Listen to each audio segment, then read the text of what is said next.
Alright folks, today I'm going to make homemade butter. I just did a video on vacuum sealing and now I'm making butter. Here in a little bit I'll probably be making pasta salad. I've also got chicken on the stove boiling. It's a very busy day today here. Now for homemade butter, since I'm making salted butter, I need salt of course, heavy whipping cream, and my mixer. I'm using my stand mixer because it is amazing. Love this thing. After giving my heavy whipping cream a good shake, I am just pouring it straight into my mixer.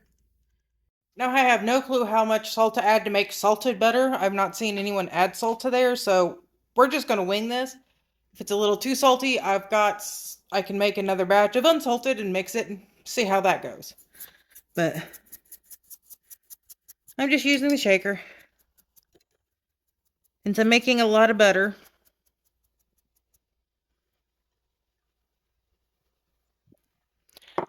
hopefully that's enough. I'm going to call that 3 dashes. 3 pinches, whatever.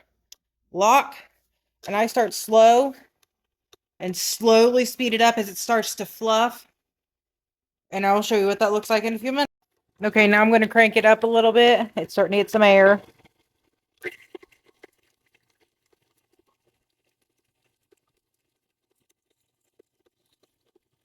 I don't want it throwing it anywhere, so I'm trying to averages out here. That's on 2. That's about 3. Give that a few minutes. This process is going to take a little bit, but it's worth it. Mine doesn't let it splatter everywhere. I've had it do that on my last batch I made of unsalted butter. So we'll be back in a few. All right, I'm going to kick it up again. You can tell it's aerating really well. I'm just trying to get it where it won't fling everywhere.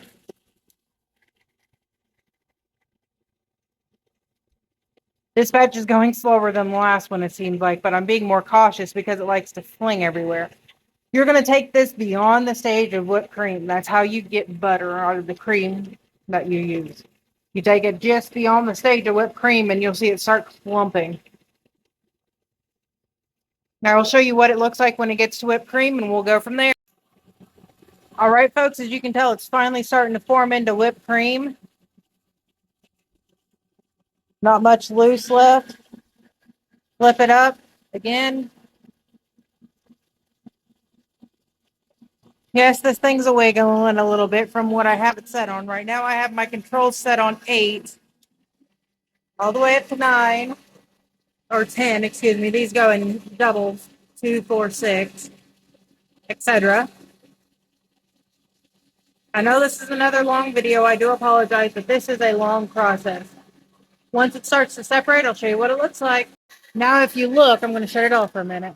This is actually starting to decrease in size as it starts to gather up all the fats.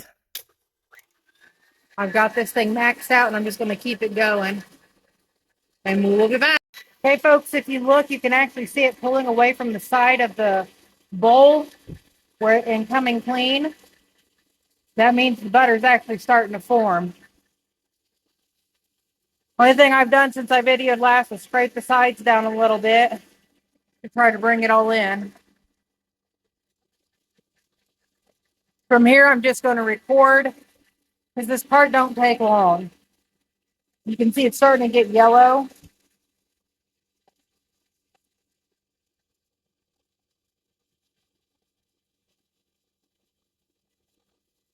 Now it looks like I might have to scrape the sides down one more time.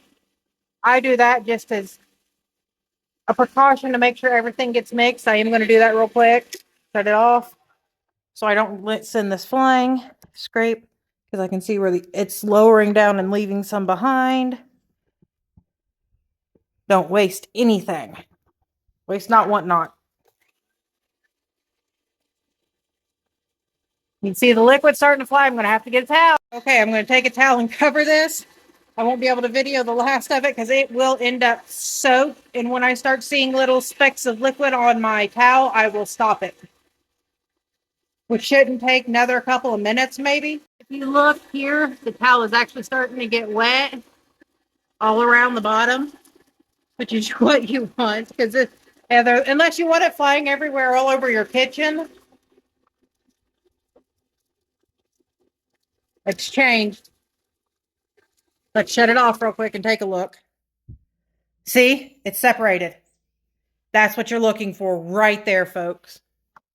Now, this is only my second time making butter. Tell me if I did something wrong. I am not prone to criticism or learning. So the next step is unlock it, lift it up. I'm going to take my blade out, my beater, whisk, whatever you want to call it. Knock it off, get all the butter out of there. And now I'm going to save the buttermilk in clean, dry hands. Grab all your butter.